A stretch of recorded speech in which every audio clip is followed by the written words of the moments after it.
అండి మరి కార్తీక మాసం అయిపోయింది, ఆదివారం వచ్చింది. మరి ఆదివారం వస్తే ఇంకెవరు ఊరుకోరు కదండి. మరి అందుకనే నేను కూడా అండి మంచి ఎర్రమైన పరుగు అండి చేప తీసుకున్నాను. ముదర చేప తీసుకుని చింతకాయ వేసి చింతకాయ పులుసు, ఇదిగోండి చేపలు శుభ్రంగా ఉప్పు నిమ్మకాయ పసుపు వేసి కడుక్కున్న తర్వాత కారం సరిపోయినంత కారం వేసుకొని ఉప్పు పసుపు వేసుకొని నూనె చుక్క అలాగా నాని ఉందనుకోండి ఒక అరగంట పాటు, ఆ రుచే వేరండి.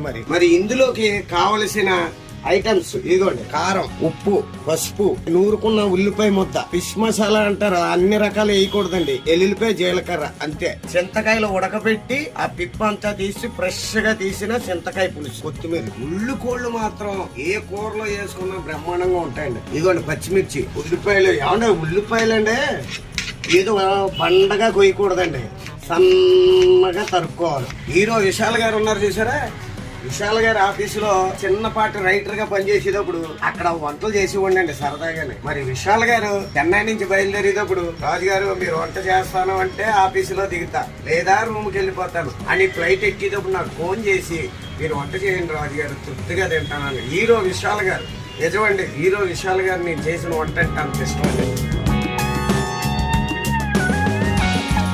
మరి స్టవ్ వెలిగించుకొని దాని మీద పెనం పెట్టుకున్నాం కదండి, గిన్ని నూనె వేసుకోవాలండి. ఆయిల్ అనేది కొంచెం ఎక్కువ వేసుకుంటేనే ఒక రకమైన రుచి వస్తుందండి. అదిగోండి అందులో ఉల్లిపాయలు వేసుకున్నానండి. అంటే అందులోనే మనం చీర పెట్టుకున్న పచ్చిమిర్చి కూడా వేసుకోవాలండి. అందులో కొంచెం సాల్ట్ వేసుకొని పసుపు వేసుకొని, అంటే అందులో నూనెలోనే ఉల్లికోళ్ళు కూడా వేసుకొని వేపుకోవాలండి. సరిపోయినంత కారం వేసుకోవాలండి. ముక్కలు జాగ్రత్తగా ఒక్కొక్కటి ఒక పక్కన ఒకటి చదురుకోవాలండి. దెమ్మరు పోసేయకూడదు అందులో.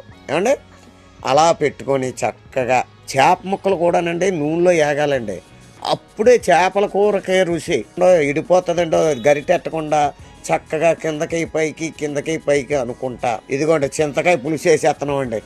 మరి చేప ముక్కలు బాగా వేగిపోయి చింతకాయ పులుసు ఎంత పడితే అంత వేసుకొని కొంచెం ఎక్కువ కొత్తిమీర వేసుకొని అలా జల్లుకొని కిరికి మీడియం మంటలో పెట్టాలండి. చింతకాయ పులుసు చేపలు మళ్ళీ దాంట్లో కూడా కొద్దిగా దింపి ముందు కొత్తిమీర వేసుకొని, చింతకాయ పులుసు చేపలు. మరి శీతాకాలం చింతకాయ పులుసు వేసుకోనండి, మరి చేపల పులుసు వేసుకొని తింటే అండి అబ్బబ్బా,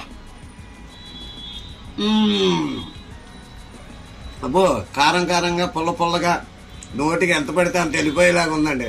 చింతకాయ చేపల పులుసు నేను ట్రై చేశాను, నాకు బాగుంది. మీరు కూడా నేను ఎలా చేశాను అలా ట్రై చేయండి. అందరికీ భగవంతుడు మంచి భోజనాన్ని ఇవ్వాలని మనస్ఫూర్తిగా కోరుకుంటూ మీ రేజింగ్ రాజు.